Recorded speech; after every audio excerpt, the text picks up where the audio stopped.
अल्हम्दुलिल्लाहि वस्सलातु अला नबिय्यि व अला आलिहि व सहबिहि अल-मुतअद्दिबीन बि आदाबिहि। अम्मा बअदु अऊज़ु बिल्लाहि मिनश शैतानिर रजीम। बिस्मिल्लाहिर रहमानिर रहीम। वस्बिर नफ्सक मअल्लज़ीना यदऊना रब्बहुम बिलगदाति वल अशिय्यि युरीदूना वजह वला तअदु ऐनाका अन्हुम।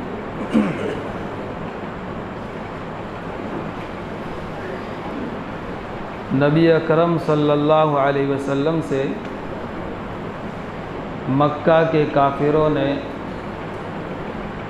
आपकी नबूवत का एग्ज़ाम लेने के लिए 3 सवालात किए थे और इन 3 सवालों के जवाबात 15 दिन के बाद नबी अलैहिस्सलाम को बतलाए थे।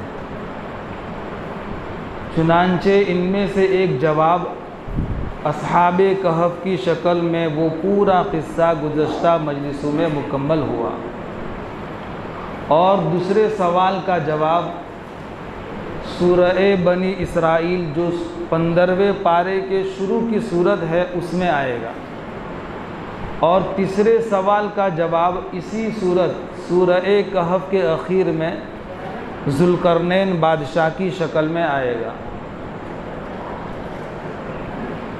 चुनांचे इस आयत मुबारका के अंदर नबी अलैहिस्सलातु वस्सलाम को एक हुक्म है। इससे पहले वाली आयत के अंदर भी हुक्म था, जैसा कि गुज़श्ता बतलाया गया था कि नबी अलैहिस्सलाम जो कायनात के सरदार हैं, सय्यदुल मुरसलीन है, इसके बावजूद भी हुक्म था कि आप कुरान पाक की तिलावत करते रहिए। तो जाहिर बात है कि भाई आपने कितना कुरान करीम पढ़ा जिसका कोई आदमी अंदाज़ा नहीं लगा सकता। हर वक्त कुरान करीम पढ़ने का एक मामूल था और हमको तो ज़्यादा इसका मामूल बनाना चाहिए। जब कायनात के सरदार को एक हुक्म है तो हमको तो ज़्यादा उसका मामूल बनाना चाहिए। इसीलिए शायर कहता है, जो सबसे ज़्यादा ज़रूरी है मुसलमान नहीं पढ़ते, ईमान के सहीफ़े को निगहबा नहीं पढ़ते। ये कैसे मुसलमान हैं जो सुबह सवेरे व्हाट्सएप तो देख लेते हैं लेकिन कुरान करीम को खोल कर पढ़ने के लिए तैयार नहीं। जो ईमानी सहीफ़ा है कि इससे ईमान मजबूत होता है, ईमान में 4 चांद लगते हैं, ईमान में तक़वियत मिलती है। तो नबी अलैहिस्सलाम को हुक्म है कि आप पढ़िए और उसके अहकाम अपनी उम्मत को, सहाबे किराम को बतलाइए। तो अल्हम्दुलिल्लाह हमारी इस मजलिस के अंदर, इस मस्जिद के अंदर एक मामूल बन चुका है हफ्ते में एक दिन कि वे कुरान करीम की बातों को बतलाया जाता है। तो सुनने के रास्ते से भी इंशाअल्लाह एक वक्त आएगा कि कुरान करीम को पढ़ने का भी शौक़ होगा, समझने का भी शौक़ होगा और लोगों को समझाने का भी इंशाअल्लाह ज़ौक़ पैदा होगा। तो एक हुक्म तो अल्लाह ताला ने हमारे नबी अलैहिस्सलाम को ये दिया और दूसरा हुक्म आज के सबक में ये है कि एक मर्तबा नबी अलैहिस्सलातु वस्सलाम तशरीफ़ फरमा थे, बैठे हुए थे कुफ़ारे मक्का के जो बड़े बड़े सरदार थे उनके पास, मुशरिकीन मक्का के पास बैठे हुए थे और आप इनको इस्लाम, ईमान, बास, बादल मौत, मरने के बाद क्या होगा, कब्र में क्या होगा, वो पूरी ज़िंदगी और ज़िंदगी कैसे गुजारनी, वो सारी डिटेल्स नबी अलैहिस्सलाम कुफ़ारे मक्का के सामने रख रहे थे, बतला रहे थे। तो उस दौरान एक सहाबी आ गए, इनका नाम है अब्दुल्ला इब्ने उम्मे मक्तूम रज़ी अल्लाह ताला अन्हु, जो नाबीना सहाबी थे। जैसे ही नबी अलैहिस्सलाम की खिदमत में वो भी पहुँचे, आपने इनकी तरफ देखा तो आपने मुंह बिगाड़ा, जिसका तज़किरा है बिस्मिल्लाहिर्रहमानिर्रहीम, अबस व तवल्ला। आप ची बजबी हुए, यानी आपने अपनी पेशानी पर बल पैदा किए, बल लाए कि यार ये कहाँ आ गए, व तवल्ला, और मुँह फेरा, एराज़ किया। अन जाअहुल अअमा, जबकि तुम्हारे पास एक नाबीना सहाबी आए। तो नबी अलैहिस्सलाम को मुतनब्बे हुआ, अल्लाह ताला ने वही के ज़रिए आपको बाखबर किया कि एक सहाबी जो नाबीना है, वो तलब वाले हैं, वो शौक़ वाले हैं, वो ज़ौक़ वाले हैं, इनके आने से आप मुंह बिगाड़ते हैं, रूह गर्दानी करते हैं, एराज़ करते हैं? नहीं। चुनांचे इसी बात को इसी आयत में अल्लाह ताला फरमाते हैं, वस्बिर नफ्सक मअल्लज़ीना यदऊना रब्बहुम बिलगदाति वल आशी। ऐ नबी जी, आप अपने आप को बिठाइए उन लोगों के पास कि जो लोग सुबह व शाम अल्लाह ताला का ज़िक्र करते हैं, यब्तगून फ़ज़लन मिनल्लाहि व रिज़वाना, जो अल्लाह ताला की रज़ा जोई के ख्वाहिशमंद है, मुतलाशी है, अल्लाह का तक़वा, अल्लाह की ज़ात से मोहब्बत, वो हर वक्त इसी के खुगर है। ऐसे लोगों के पास अपने आप को बिठाइए। वो कौन लोग हैं भाई बताओ? सहाबे किराम रिज़वानुल्लाहि ताला अलैहिम अजमईन की जमात है। इसीलिए नबी अलैहिस्सलाम ने फरमाया, ए अल्लाह, तेरा शुक्र है कि तूने मेरी उम्मत में ऐसे अफराद पैदा फरमाए कि जिनके पास मुझे बैठने का हुक्म है। इसीलिए हज़रात मुफस्सिरीन ने इन आयात के असबाब नुज़ूल में दो वाक़ये लिखे। एक वाक़या लिखा है रुवैना इब्नुल हसन अल फ़ज़ाज़। ये मक्का के काफिरों का एक सरदार गुज़रा है, बड़ा आदमी गुज़रा है।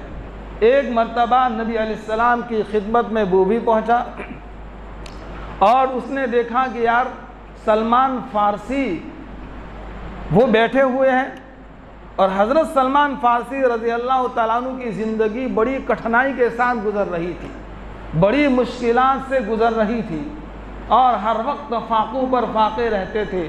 कपड़े उनके मैले कुचेले फटे पुरानों में मलबूस रहते थे और किसी किस्म का कोई मकाम व मर्तबा इनका नहीं था। जाहिर बात है कि ग़ुलाम थे, इनको फिर किसी ने ख़रीदा था, फिर इनको आज़ाद किया था। इस किस्म का ये हाल था और ये सहाबी हज़रत सलमान फ़ारसी बैठे हुए थे।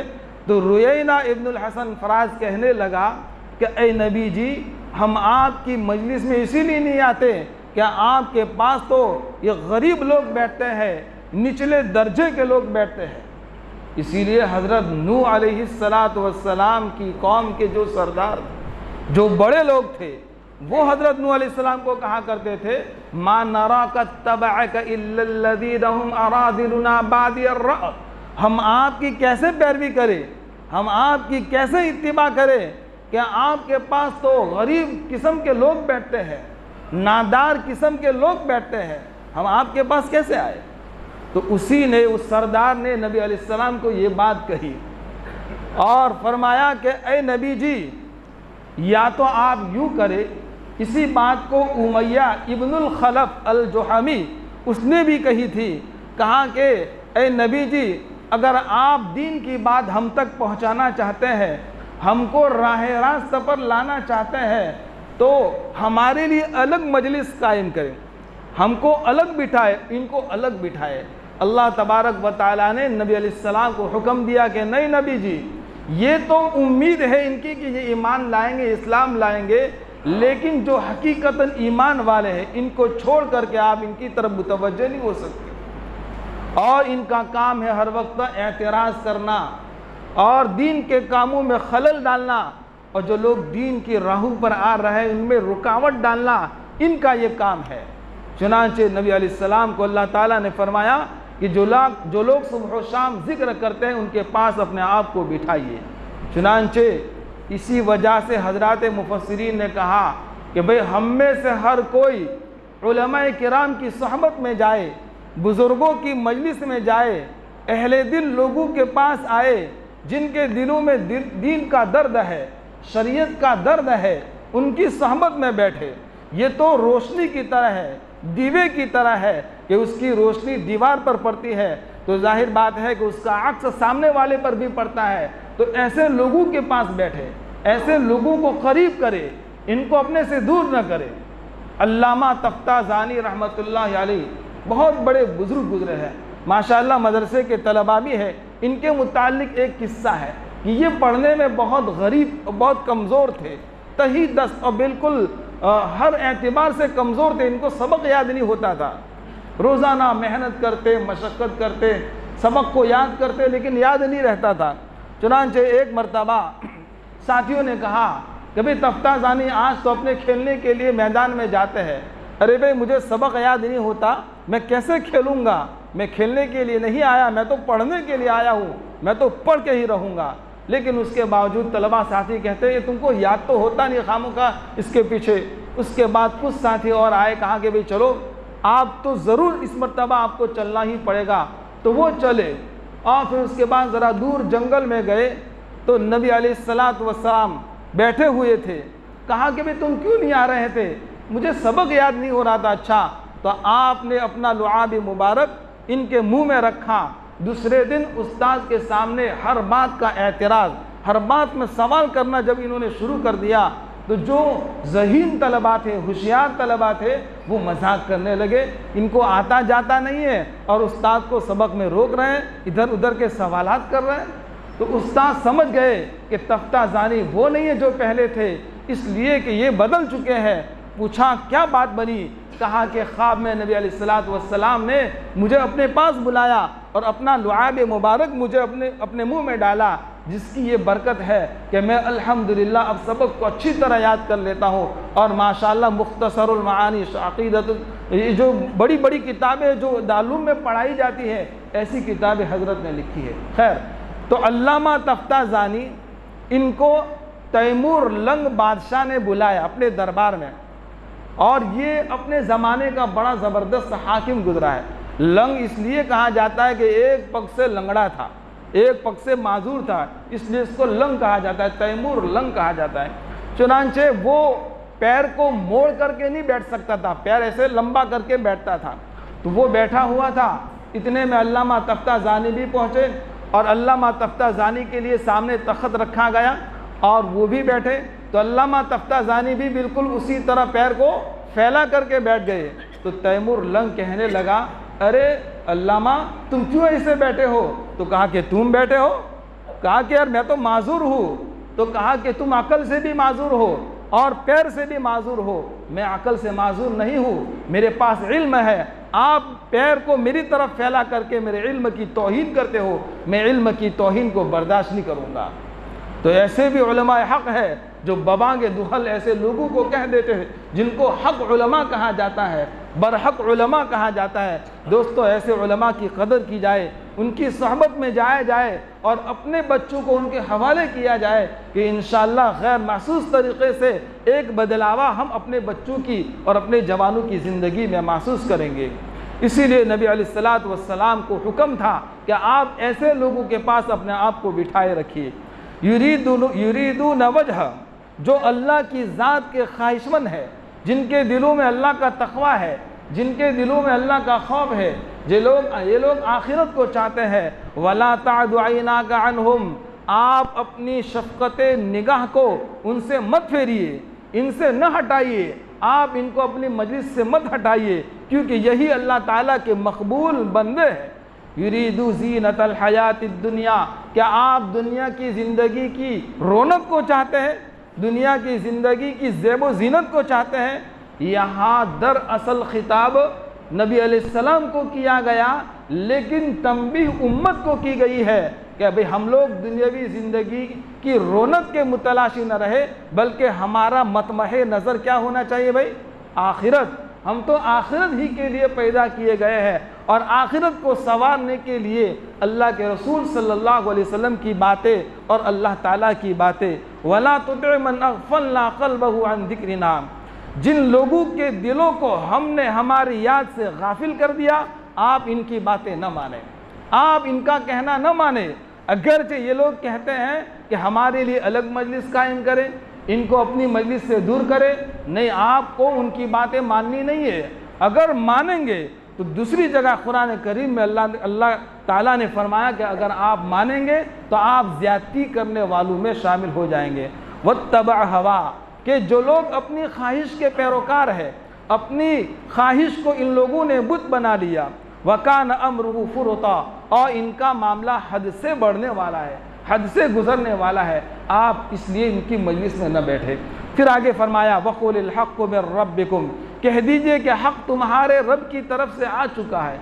ये सारे हक़ाइक़ है, जन्नत बरहक़ है, दोज़ख बरहक़ है, नबी अलैहिस्सलाम का एक एक हुक्म बरहक़ है, अल्लाह ताला का एक एक हुक्म क्या है भाई, बरहक़ है। अब आगे फरमाया फ़मन शाअ फ़लयुमिन वमन शाअ फ़लयकफ़ुर, कहा कि हक़ बात बताने वालों ने हक़ बतला दिया, हक़ तुम्हारी नज़रों के सामने है, और हक़ पहुँचाने वालों ने बड़ी क़ुरबानी के साथ हक़ बातें पहुँचा दी। अब तुम्हारे इख्तियार में, तुम चाहे तो ईमान ले आओ या चाहे तो क्या करो भाई, कुफ्र करो। लेकिन याद रखो, अगर तुमने कुफ्र को अपनाया, शिर्क को अपनाया, तो हमने इन्ना अअतदना लिज़्ज़ालिमीन नारन अहात बिहिम सुरादिक़ुहा, ऐसी आग और ऐसी जहन्नम तैयार कर रखी है कि जिसकी कनातें, जिसकी दीवारें, जहन्नम की आग की दीवारें उसको चारों तरफ से घेर लेंगी। यहाँ अब्दुल्ला इब्न अब्बास रज़ी अल्लाह तआला अन्हु जो मुफस्सिर उम्मत है, इन्होंने कहा सुरादिक़ुहा का माना है दीवार। जैसे किले की बड़ी लंबी चौड़ी दीवार होती है, बड़ी मोटी दीवारें होती है, इसी तरह आँख की दीवार होगी। और इमाम तिरमिज़ी रहमतुल्लाह अलैह ने अपनी किताब में हदीस नकल की है, कहा कि वो एक आँख का जो गिलाफ होगा वो 4 दीवारों के बराबर होगा, और एक दीवार इतनी लंबी होगी, कहा कि एक आदमी जब चले तो 40 साल पर भी वो न पहुँच पाए, इतनी बड़ी एक दीवार होगी। तो अंदाज़ा लगाइए कि ऐसी 4 दीवारें आग की होगी, उसकी आग की कनातें होगी, और उसी जहन्नम के अंदर जहन्नमी को डाल दिया जाएगा। और जहन्नम ये ऐसे लोगों की सज़ा होगी कि जिन लोगों ने कुरान करीम की बातों को नहीं माना, जिन लोगों ने हक़ाइक़ को नहीं माना।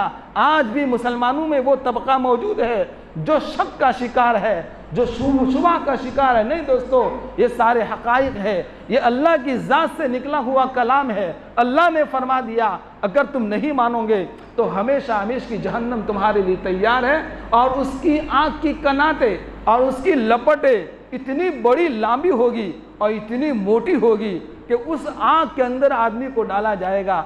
अंदाज़ा लगाए उसका क्या हशर होगा। फिर जहन्नमी जहन्नम के अंदर फरियाद करेगा, वइन यस्तगीथु युगाथु बिमाइन कलमुहल, फरियाद करेगा, यानी अरे भाई हमको भूख लगी है। तो ज़क्कूम का दरख्त, ज़क्कूम का जो कांटेदार होता है, उसको खाने के लिए दिया जाएगा, और पानी मांगेगा तो पानी कैसा दिया जाएगा दोस्तों, गरम गरम किया जाएगा। दूसरी जगह फरमाया वसुक़ू माअन हमीमन फ़क़त्ता अमआहुम, भाई जहन्नम के जो दारोगा है वो इनको पानी देंगे, वो पानी पिएंगे, तो पानी के पीने की वजह से एक रिवायत है कि अंदर का जबड़ा बाहर आ जाएगा, या अंदर का जबड़ा पिघल करके अंदर को चला जाएगा। अब अंदाज़ा लगाइए कि जहन्नम दुनिया के अंदर एक तकलीफ हमसे बर्दाश्त नहीं होती। अल्लाह माफ़ फरमाए। अल्लाहुम्मा अजिरना मिनन नार, या मुजीर या मुजीर या मुजीर, अल्लाह हम सबको जहन्नम के अजाब से अपनी रहमत से बचाना। इसलिए दोस्तों दुआ करते रहे। अल्लाह के रसूल कितना मांगा करते थे, बख्शे बख्शाए थे, जन्नत का सर्टिफिकेट मिल चुका था, चुनांचे उनको पानी पीने को दिया जाएगा। और दूसरी जगह कुरान में फरमाया वयस्क़ौन मिम्मा इन सदीद यतजर्रउहु वला यकादु युसीगुहु वयअतीहिल मौतु मिन कुल्लि मकान, कि जब जहन्नमी को पीप वाला गरम गरम पानी पीने को दिया जाएगा, वो पिएगा तो प्यास के मारे वो घोंट घोंट पीने की कोशिश करेगा, लेकिन आसानी से उसको अंदर नहीं उतार सकेगा, और हर कतरे में चारों तरफ से उसको मौत घेरेगी। वो मौत को बुलाएगा, पुकारेगा, मौत तुम आ जाओ, लेकिन वमा इन मय्यित, मौत को भी मौत आ चुकी होगी, वहाँ मौत नहीं आएगी। तो दोस्तों, बगैर ईमान के गए या ईमान वाला बगैर ईमान के गया, जाहिर बात है कि भाई मौत के वक्त शैतान की इतनी ज़बरदस्त तनतोड़ मेहनत और ताकत होती है कि भाई मुसलमान बगैर ईमान के चला जावे, मुसलमान बगैर कलिमे के चला जावे। इसलिए अल्हम्दुलिल्लाह हज़रत मुफ्ती सईद साहब पालमपुरी नव्वरल्लाहु मरक़दहू ने लिखा है कि भाई मरने से पहले हर आदमी को कलिमे का पढ़ना ज़रूरी और यकीनी है, उसके बगैर आदमी बगैर ईमान के गया।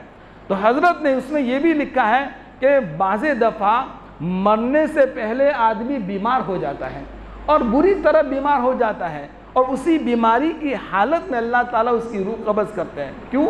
इसलिए कि रिवायत में ये भी आता है कि भाई पहले मलकुल मौत सामने से आकर के रूह कब्ज़ करते थे, तो घर के सब लोग देखते थे कि भाई मलकुल मौत आ चुका है, तो उसको डांटते थे, उसको बुरा भला कहते थे। तो वो कहता था अरे भाई मैं अपनी तरफ से नहीं आया, अल्लाह ने मुझे कहा इसलिए मैं आया हूँ, अब अल्लाह की तरफ से फैसला आ चुका है तो मैं तो ले करके ही जाऊँगा।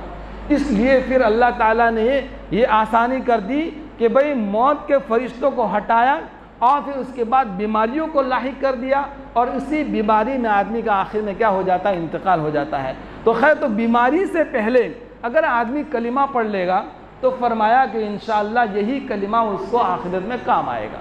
बाज़ दफ़ा होश नहीं होते, आदमी बेकाबू हो जाता है मरने से पहले पहले, तो ज़बान से उसको कुछ भी, बाज़ दफ़ा अचानक एक्सीडेंट हो जाता है, अचानक मौत आ जाती है, बगैर कलमे के चला जाता है। तो पहले से अगर कलमा पढ़ लिया होगा, इसीलिए तो दोस्तों हमारे बुज़ुर्गों ने ला इलाहा इल्लल्लाह की ज़रबे लगाने का हुक्म दिया कि खूब ला इलाहा इल्लल्लाह की ज़रबे लगाओ, खूब कलिमा पढ़ो। हज़रत मौलाना इलियास साहब बानी तबलीग रहमतुल्लाह अलैह फरमाते कि मेरी दादी जो थी वो 4000 मरतबा दिन में ला इलाहा इल्लल्लाह पढ़ लेती थी, 6000 मरतबा इल्लल्लाह की ज़रबे लगाती थी, और 12000 मरतबा अल्लाह अल्लाह अल्लाह अल्लाह की ज़रबे लगा दी थी। दीन के 12-15 पारे पढ़ लेती थी। दोस्तों ऐसी दादियों का यह हाल था, क्या मालूम अब ऐसी दादी रही है कि नहीं कोई दादी। बोलो अल्लाह हमारी हिफाजत फरमाए, तो इसका मामूल बनाए, अमल प्यारा हो जाए। कब तक लोग सुनते रहेंगे भाई, आज तो सुन कर भी कान सुन हो चुके हैं। नहीं दोस्तों, अब अमल पर आए। इंशाअल्लाह हम अपनी दादियों को कहे कि बजाय इधर उधर की बातें करने के, इनको कुरान की बात ला इलाहा इल्लल्लाह सिखाए कि इस किस्म का कलिमा पढ़ते रहे। खैर, तो हज़रत ने लिखा है कि भाई उसी वक्त, इसीलिए कलिमे का ताल्लुक ज़बान से, होठ से नहीं है। ला इलाहा इल्लल्लाह इतना भी पढ़ लेगा तो इंशाअल्लाह उसकी क्या हो जाएगी दोस्तों, बख्शिश हो जाएगी, वरना अल्लाह हमारी हिफाजत फरमाए। इसीलिए तो शेख ज़करिया रहमतुल्लाह अलैह ने रिवायत लिखी है ना, अफसोस उस पर नहीं है जो मस्जिदों में रहा, जो मंदिरों में रहा, कलमे के साथ गया, अफसोस उस पर है जो मस्जिदों में रहा, दीन के कामों में लगा रहा और बगैर ईमान के गया। इसलिए दोस्तों बहुत डरने की ज़रूरत है, वरना ये जहन्नम का अजाब हमारे सामने बिल्कुल तैयार है। यशफिल बुजू, जब वो जहन्नमी का गरम गरम खोलता हुआ पानी अपने मुंह के करीब करेगा तो उसके जो होठ है, ऊपर का होठ सूज करके ऊपर को चला जाएगा और नीचे का होठ सूज करके नीचे को आ जाएगा। अब अंदाज़ा लगाइए, तो अब वो पानी को कैसे उतार सके, करीब लाएगा तो उसका यह हाल होगा। बिस शराब वसाअत मुर्तफ़क़ा, बहुत ही बुरा है पीना और बहुत बुरी है यह आराम की जगह। जाहिर बात है कि वहाँ तो कोई आराम की जगह नहीं है, लेकिन उनका एक मजाक किया जा रहा है कि इन लोगों ने अल्लाह के हर हुक्म में मजाक किया, शरीयत में मजाक किया, तो इनका भी इसी तरह क्या किया जाएगा, मजाक किया जाएगा। इन्नल्लज़ीना आमनू व अमिलुस्सालिहात। अब आगे अहले जन्नतियों का तज़किरा है, अहले जहन्नमियों का मुख्तसर सा तज़किरा पूरा हुआ। अब अहले जन्नत का तज़किरा वो ये है कि वो लोग जो ईमान ले आए और जिन लोगों ने नेक काम किए, हम उनके अच्छे अमलों को ज़ाय नहीं करेंगे। अब जाहिर बात है कि भाई अच्छा अमल वही अच्छा अमल है कि जिसमें ईमान की मोहर लगी हुई हो, और वही अमल अल्लाह ताला की नज़रों में मकबूल है, काबिल कबूल है कि जिसमें ईमान की सनद हो। और अगर ईमान नहीं है तो कितना ही बड़ा वो अमल कर लेगा, वो उसको कामयाब नहीं कर सकेगा। इसीलिए हम देखते हैं कि भाई हमारे काफिर लोग, हिंदू लोग जो हैं वो बड़े बड़े काम करते हैं, बड़े बड़े नेकी का काम करते हैं, सबीले बनाते हैं और लोगों की राहत का जरिया बनते हैं, पैसे भी लुटाते हैं, लेकिन उनके इन कामों का कोई बदला आखिरत में मिलेगा। लेकिन हम ईमान की हालत में छोटा भी अमल करेंगे तो अल्लाह ताला उसका बदला देगा। रिवायत के अंदर आता है कि जब कोई मोमिन एक खजूर की गुठली के बराबर भी सदका करता है तो अल्लाह ताला अपने दोनों हाथों के ज़रिए उसको बड़ा करते हैं और यहाँ तक कि वो उहुद पहाड़ के बराबर हो जाता है। एक छोटे सदक़े का ये बदला है कि अल्लाह ताला उसके अमल को ज़ाय नहीं करेंगे, उसके ईमान को ज़ाय नहीं करेंगे। इसलिए फरमाया कि ईमान और अमल साले ये दोनों चीज़ें ज़रूर, खालिस अमल हो ईमान ना हो, खालिस ईमान हो अमल ना हो, चुनांचे ये कभी भी हो सकता। तो ईमान और अमल साले दोनों क्या है भाई, लाजिम और ज़रूरी है। तो अल्लाह तबारक व तआला ऐसे मोमिनों के अजर को ज़ाय करेंगे। भाई दुनिया के अंदर तो कोई सेठ होता है तो किसी नौकर के काम पर जब खुश हो जाता है तो वो कहता है कि मैं तुमको गिफ्ट दूंगा, तुमको इनाम दूंगा, लेकिन कोई गारंटी नहीं वो देता है भी है और नहीं भी देता। कहता है कि भाई एडवांस में तुमको दे दिए, पहले दे दिए तो चुनांचे, लेकिन अल्लाह तबारक व तआला फरमाते कि नहीं, नकद तुमको उसका इनाम दूंगा। जाहिर बात है कि दोस्तों आखिरत में तो मिलेगा मिलेगा, लेकिन दुनिया में भी मिलता है। रिवायत के अंदर आता है कि जो आदमी 5 वक्त की नमाजें बड़ी पाबंदी से पढ़ेगा तो अल्लाह ताला उसकी रोज़ी में बरकत देंगे। दाई कबीर हज़रत मौलाना उमर साहब पालमपुरी रहमतुल्लाह अलैह के साहबजादे हज़रत मौलाना यूनुस साहब पालमपुरी दामत बरकातुहुल आलिया फरमाते हैं, लिखते हैं, कहा कि 5 वक्त की नमाजों की बरकत से आदमी की आखिरत तो आबाद होगी होगी, लेकिन उसकी बूंदा बूंदी यानी कुछ सिला बदला अल्लाह ताला नेमतों की शक्ल में दुनिया में देगा, यानी उसकी रोज़ी में बरकत होगी। अब जाहिर बात है कि हमने रोज़ी के मफहूम को बहुत शॉर्ट कर दिया है। रोज़ी का मतलब समझते हैं खाना पीना नहीं, बल्कि इसका मफहूम बहुत वसी है। उम्र में बरकत ये भी एक रोज़ी है, ज़िंदगी में बरकत ये भी एक रोज़ी है। अब बच्चों का नेक बनना, नेक होना, उनकी बात, वो हमारी बातें माने, ये भी एक रोज़ी है। और हमें दीदी हर एतबार से सुकून मिले, ये भी एक रोज़ी है। हमको हमारा बुढ़ापा अच्छा रहे, ये भी एक रोज़ी है। तो फरमाया कि नेक अमल का सिला अल्लाह ताला आखिरत में तो देंगे और आखिर दुनिया के अंदर भी अता फरमाएंगे। तो आखिरत में क्या बदला मिलेगा, क्या बदला देंगे? आगे की आयत में उलाइका लहुम जन्नातु आदनिन, कि ये वो लोग हैं कि इनके लिए हमेशा हमेश की जन्नत है, हमेशा हमेश के बागात हैं। अब जाहिर बात है कि दुनिया के अंदर बड़े बड़े पार्क होते हैं और बड़ी बड़ी घूमने की जगह होती है, तो आदमी अपने पैसे खर्च करके जाता है, लेकिन 1 घंटे के लिए, 1 दिन के लिए, 2 दिन के लिए, और फिर आदमी को अपने घर वापस आना पड़ता है। लेकिन जन्नत एक ऐसा बाग और ऐसा ठिकाना होगा कि उसमें हमेशा हमेशा आदमी जन्नत में रहेगा, कभी भी जन्नत से निकलने का नाम लेगा हमेशा में। तजरी मिन तहतीमुल अनहार, कि भाई बागात ऐसे होंगे कि इनके नीचे से नहरें होगी, नहरें चलेंगी। अब जाहिर बात है कि भाई कोई बाग हो और बाग के नीचे पानी की नहरें चल रही हो और हम ऊपर बैठे हो और वो पानी दिख रहा हो तो कितना खूबसूरत मंजर लगता है। तो इसी तरह जन्नत के अंदर हम लोग जहाँ भी होंगे वहाँ हमारे नीचे पानी की, दूध की, शहद की और शराब की 4 किस्म की नहरें चलती होगी। अब अंदाज़ा लगाई कि भाई क्या हशर होगा और कितना मतलब कि खूबसूरत मंजर होगा, कितना मज़ा आएगा। दुनिया के सारे गम, सारे टेंशन, सारी परेशानियाँ इंशाअल्लाह अल्लाह ताला क्या कर देंगे दोस्तों, दूर कर देंगे। तो उसी जन्नत के लिए भी तैयारी करने की क्या है भाई ज़रूरत है। आज भी आप दिल्ली लाल किले में चले जाए तो वहाँ मुग़लों ने अपने दौर में, अपने ज़माने में उनका जो शाही तख़्त है और शाही जो बड़ा हॉल है उसमें उन लोगों ने बनाया, जो लोग गए उन्होंने देखा होगा, तो उनके नीचे ऐसी नहरें चल रही है जो खंडरात आज भी मौजूद है। और वहाँ एक बड़ा खूबसूरत शेर भी लिखा हुआ है कि गर फिरदो से बर्रो-ए ज़मी अस्त, गर फिरदो से बर्रो-ए ज़मी अस्तो हमी अस्तो हमी अस्तो हमी अस्तो। उन लोगों ने उस वक्त सोने के ज़रिए लिखवाया था। किसके ज़रिए? सोने के ज़रिए। और अभी और कलर के ज़रिए लिखा हुआ है। क्यों? बाद के लोगों ने उस पर क्या कर दी भाई, चोरी कर दी, बेच डाला, इतना सारा बेच डाला, तो ये भी बेचेंगे तो क्या।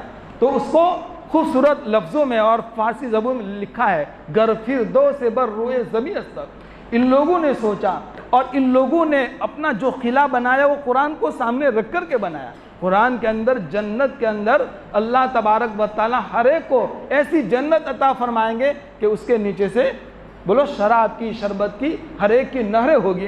तो उन लोगों ने भी अपनी बैठक के नीचे नहरें बनाई और बाकायदा नहरें भी चलती थी, पानी की नहरें चलती, बाकी कोई नहर तो वहाँ दुनिया के अंदर तो चल नहीं सकती है, तो आखिरत की बात है। तो उन लोगों ने शर गर फिरदो से बर्रो-ए ज़मी अस्त, कि अगर रूए ज़मीन पर कोई जन्नत नुमा कोई जगह है तो हमारी जगह है और हम ही लोग हैं कि हमने इसको आलिशान महल में बनाया।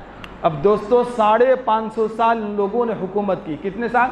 550 साल हुकूमत की, लेकिन इनका कोई नाम और निशान मिटा नहीं। बाद के लोगों ने बड़ी आवारगी के साथ ज़िंदगी गुजारी, खूब गुनाह किए, खूब अल्लाह को नाराज़ किया।